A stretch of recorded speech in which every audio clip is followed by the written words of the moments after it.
Olá pessoal, tudo bem com vocês? Meu nome é Matheus Acioli, faço parte do projeto de extensão Robótica Educacional, Ludicidade, Tecnologia e Aprendizado e na aula de hoje vou falar sobre um componente muito comum do nosso cotidiano, que possui diversas aplicações, desde sensoriamento, detecção, iluminação e muito mais. E este componente que estou falando é o LED. O termo LED significa Light Emitting Diode, que basicamente significa diodo emissor de luz. E este componente ele converte energia elétrica em luz. Isso de uma forma mais eficiente que formas de iluminação tradicionais, como lâmpadas fluorescentes ou incandescentes. Bem, partindo do princípio, o que é a luz? A luz, elas são ondas eletromagnéticas. E o que são as ondas eletromagnéticas? São oscilações que vão desde as mais baixas, como ondas de rádio, até as mais altas, como os raios gama. E essa composição, esse grupo de oscilações, nós chamamos de espectro eletromagnético. Bem, e dentro do espectro eletromagnético, nós temos a luz visível, que é a faixa do espectro que os nossos olhos conseguem perceber diferentes cores e perceber as formas do ambiente. Falando um pouco sobre a construção do LED, é necessário agora nos atentarmos aos terminais dele, porque diferente de um resistor onde não tem polaridade, nós podemos ligar de qualquer forma que ele vai funcionar, o LED não é assim. Ele tem um terminal positivo e um negativo, ou seja, um anodo e um catodo.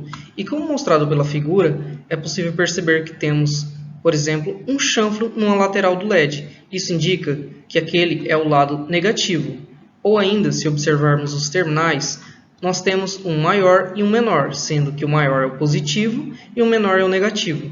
Ou ainda, se esse LED está sendo reaproveitado de alguma placa, pode ser que os terminais estejam por iguais. Então, se olharmos dentro do encapsulamento, nós temos um terminal menor e um pouco maior, sendo que o menor é o positivo e o maior é o negativo. Ainda se tratando da construção física de um LED, nós temos a junção P e N. Essa junção é basicamente adicionarmos impurezas a um certo material com a intenção de deixar ele um pouco mais positivo e um pouco mais negativo. E quando unimos essas camadas e passamos uma corrente elétrica sobre essa camada, nós temos que os átomos não excitados eles emitem luz.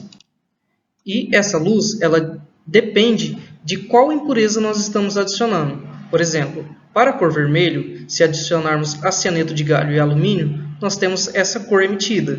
Enquanto que para a cor amarela, temos o fosfato de alumínio, índio e galho, a cor verde, o fosfato de galho, azul, nitreto de galho. Porém, e como construirmos cores que não estão nesses slides? Por exemplo, a cor branca. Para fazer isso, é necessário utilizar o sistema RGB, que basicamente significa Red, Green, Blue. E ele é utilizado em monitores de computador, televisão, câmeras digitais e até mesmo em outros dispositivos como o que você está utilizando para assistir a essa aula. Bem, o sistema RGB ele mistura cores como a vermelha, Red, a verde, Green e a azul, Blue, com a intenção de criar as outras cores do espectro, incluindo o branco. Se você aproximar, por exemplo, a câmera do seu celular na opção macro, você conseguirá ver algo semelhante à figura 8. Aqui nós temos cada pixel, que é a composição dos 3 LEDs RGB, emitindo luz. Por exemplo, aqui ao canto nós temos a cor azul, onde só o LED azul está aceso. E quando vamos se deslocando para a direita, nós temos a mistura com um pouco de verde, que dá uma cor ciano, e ainda em direção ao vermelho, nós temos que a mistura do verde com o vermelho dá a cor amarelo e depende um tom vermelho. E quando ligamos todos os LEDs juntos, nós temos a cor branca.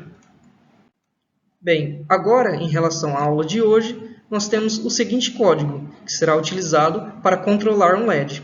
Na linha 1, temos a declaração de uma variável do tipo inteira, então int, e temos ela como sensor PIN, e está sendo atribuído o valor a 0, ou seja, estamos declarando uma variável com o nome de sensor PIN e estamos colocando dela dentro o valor a 0.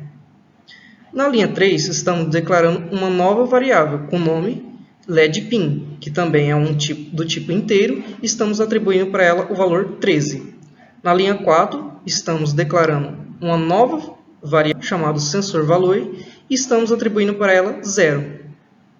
Na linha 6, temos a função voidSetup, que basicamente define as coisas iniciais para o nosso código.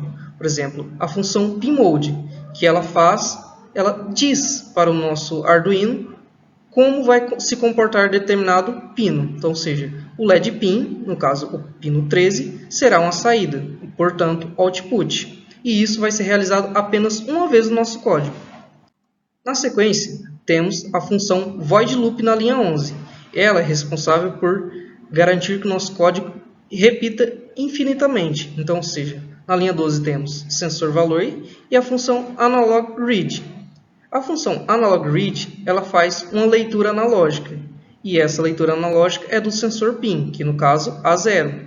Então, lemos o que está sendo mostrado em A0, que é a entrada do nosso potenciômetro, no caso o sensor, e armazenamos dentro da função sensor valor. Na linha seguinte, temos a função digitalWrite, que como seu nome sugere, temos uma escrita digital. Então, ou seja, uma escrita digital de quem? Do LED PIN, que no nosso caso é o pino 13. E estamos fazendo o que com ele? High. High seria nível lógico alto, então estamos utilizando a função digitalWrite para ligar o pino 13. Na linha seguinte, a linha 14, temos a função delay. A função delay ela é uma pausa no nosso código, mas uma pausa de quanto tempo? Ela é definida, portanto, pela nossa variável sensor valor. Então, ou seja, iremos aguardar um tempo correspondente ao valor de sensor valor. Na linha 15, temos a função digitalWrite novamente. Porém, agora ela está informando que o pino 13, no caso o LED PIN, está em nível baixo, portanto desligado. E na linha 16 temos novamente a função delay, que está aguardando também um tempo correspondente a sensor valor. E basicamente nosso código está completo. Então, ou seja, dentro desses colchetes nós temos que a função ficar se repetindo. Então, ou seja, o que estamos fazendo? Estamos lendo o valor do potenciômetro, ligando um LED e aguardando um tempo correspondente à intensidade desse potenciômetro. Ou seja, se deixarmos o potenciômetro no máximo, nós temos um grande valor. Então, logo deveremos esperar um grande tempo. E se deixarmos ele no mínimo, devemos aguardar um tempo curto na função delay. Deste modo, o LED ele fica acendendo e apagando de acordo com o valor do nosso potenciômetro, ou seja, vai acender e apagar mais rápida ou mais lenta. E agora, iremos para a parte prática. Então, é necessário que você separe os seguintes materiais: uma placa Arduino, um potenciômetro 10K, uma protoboard, um LED, um resistor de 220 e fios para conexão. A montagem ela é mostrada pela figura 9, porém, ela será abordada na aula seguinte. Então é isso, pessoal. Aguardo vocês na próxima aula.